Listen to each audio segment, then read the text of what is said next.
All right, we are here today with Abaan, who just top aided the Las Vegas Regional with another Jelli Garde. All right, Abaan, so take it away. Tell us what you played and the cards in your list. I had a 2-1-2 Garde. A lot of people ask about like why there's not a third Ralts. There's not really a reason to play three Ralts.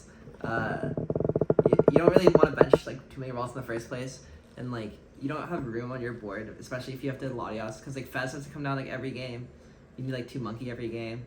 There's typically like some other Pokemon you like didn't foresee, like sometimes you have to Mew or like Screamtail, etc. And then there's just not room for like excess Guardian lines, so 2 Ralts was totally fine. 2-1 Frillish, pretty standard. I mean, the Frillish is actually your primary game plan versus like Dango. Yeah, like the Frillish is like the main important part. Honestly, you don't use the Jellicent very much.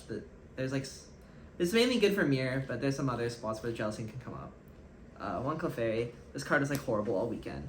I played against 0 Dragapult, so I don't think I actually used Clefairy for anything.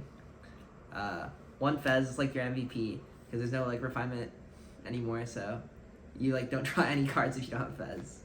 In a similar vein, the Mew is also like really clutch because turn 1, a lot of times you look at your hand and it's horrible, and you have to discard everything and then restart for like 2 cards and hope you hit Lilies, which I did in top 8, which is lit. 3 Monkey. This is like how the whole deck works. Obviously,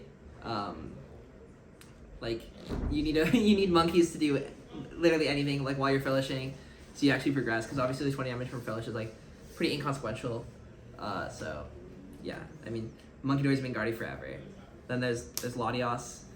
This is so you can turn 1 Frillish. It's like the Eon Blade actually came out more than I expected, which is nice. You have to remember though when you have Latios in play that you can't like generate damage from retreating basics. So it's like extra important to promote Guardy. Like typically you like, promote Guardy anyways, but yeah.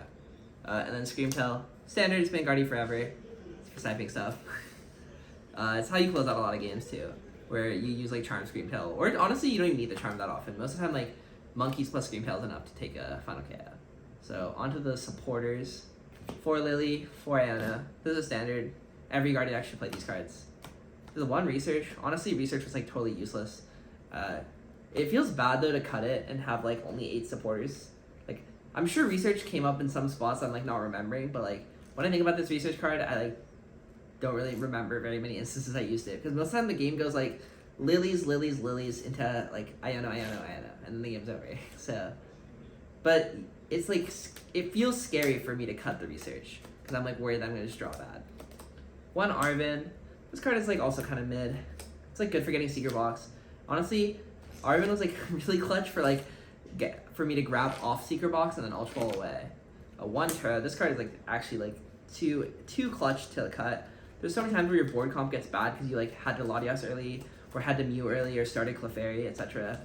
And then also like there's so many decks in the format that have like Pseudo Wudo or Evil Tall trying to like cheese you. So I like having the Terra in my deck, even if I don't actually use it, like the insurance. And I definitely actually used it many times. 3 Vessel. Obviously I wish it could be 4, but 3 is good enough in this deck. 4 Ultra Ball, not much to say. It's mandatory. 3 Nest Ball. This could easily have been 2 Nest Ball, but it's like for deck flow. It makes it so you can turn 1 Frillish more often, and just like also makes your deck flow better. Also, it's like a way to find Fez, because you'd rather not Ultra Ball for Fez, because like you want to Ultra Ball for like your Guardian line, sometimes with Jellicent. Like obviously you Ultra Ball for Fez when you have to, but like having a Nest Ball for the automatic Fez, so you can also get down Fez preemptively is lit. 3 Candy. We're obviously only playing 1 Curlia, so like you have to play 3 Candy, and yeah, I was finding Candy Guardy pretty often because of this. 2 CC. Could be 1 CC, but I like CC a lot for like the Dango matchup, and like it's also good against Zard. It's good against Absol actually too. Against Absol, they can't peck into peck.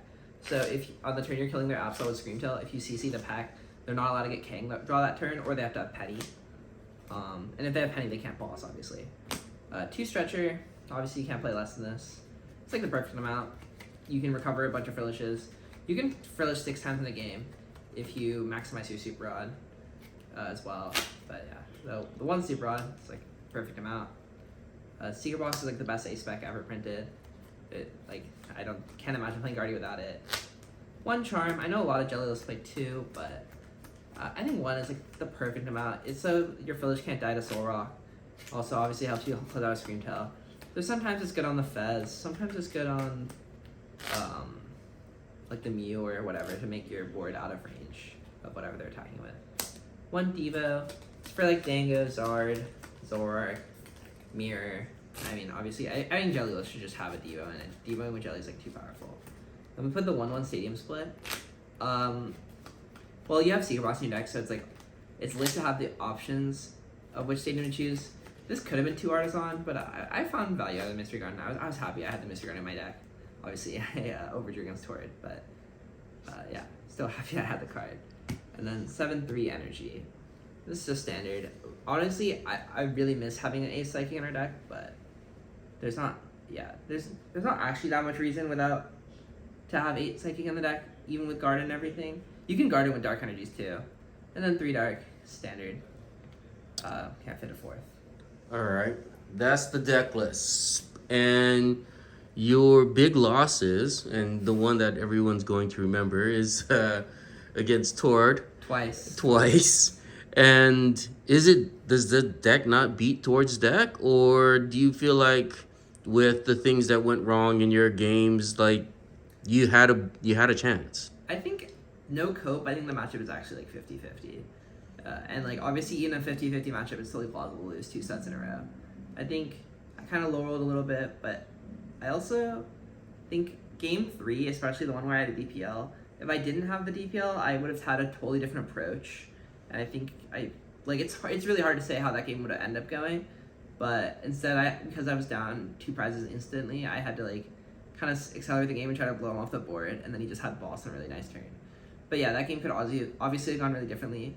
In our Swiss set, he had Raw Trolley both games.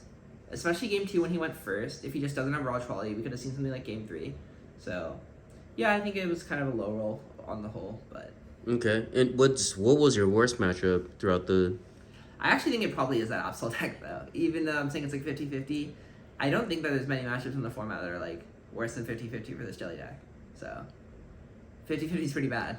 50-50 is pretty bad. Okay. So if you could, what changes would you make looking into what will be tomorrow for LAIC? Honestly, I think this list might, like, as far as Jelly Guardy goes, this might be like one of the perfect Jelly Guardy lists. I think there's some like thoughts to playing some of the other Guardy lists that were played at the event, or even maybe something like my Milwaukee list. But yeah, I think this might be the perfect Jelly Guardy list.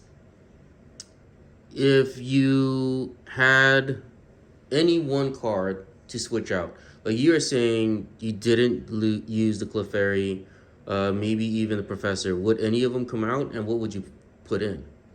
Well, I could see the research coming out for like another Arvin or a second Mystery Garden. I mean, research was second Mystery Garden in one of the original lists, and like we like didn't want to do that, but I'm actually down. I might just switch that back. Good. Yeah. Well, congratulations on your win. Any shout outs that you have, and anybody you want to say thanks to? Well, obviously, shout out Henry for making the deck. Like all these decks are like his like creation. Shout out Tabletop as always. Like my favorite store in Seattle. Well, it's like one of the only like good stores in Seattle, but so like I've been to a lot of different card stores like around the world, and like nothing really like feels like Tabletop. So yeah, that's kind of it. Cool. Well, thank you. Congrats, and we'll see you at LAIC.